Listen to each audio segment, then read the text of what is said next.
দেখো, এগুলো হচ্ছে আমাদের চাষের পেঁয়াজ। কত বড় বড় পেঁয়াজ হয়েছে দেখো। এগুলো একটু আগেই আমার জেঠিমা এসে দিয়ে গেল। জেঠিমা মানে আমার জেঠি শাশুড়ি আমায় দিয়ে গেল এইগুলো।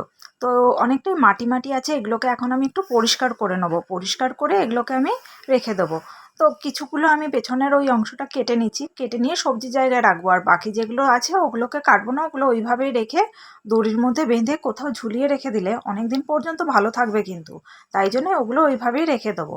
আমাদের গ্রামের দিকের এই একটা খুব সুবিধা, যে কোনো জিনিসটাই আমাদের চাষের হয়, আমরা টাটকা খেতে পারি। আমাদের দেখো পেঁয়াজ হয়, রসুন হয়, তারপরে আলু হয়, অনেক কিছু আমরা কিন্তু চাষ করে খেতে পারি। তো আমরা একদম টাটকা ফ্রেশ সবজিগুলো সব পাই। আর ক্ষেত থেকে আনা টাটকা সবজির স্বাদই হয় আলাদা।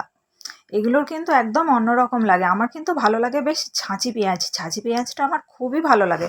কিন্তু এখন আর কেউ যেহেতু ছাঁচি পেঁয়াজ সেইভাবে চাষ করে না, তাই জন্য আর পাই না। আগে বেশ অনেকে করতো, আগে পেতাম। এখন সবাই এই পেঁয়াজগুলোই চাষ করে বেশিরভাগ। এখন আর ছাঁচি পেঁয়াজ দেখাই যায় না, খুব কম পাওয়া যায়। কিন্তু ওই ছাঁচি পেঁয়াজ জল ভাতের সাথে বলো বা পান্তা ভাতের সাথে বলো, খেতে দারুণ লাগে কিন্তু।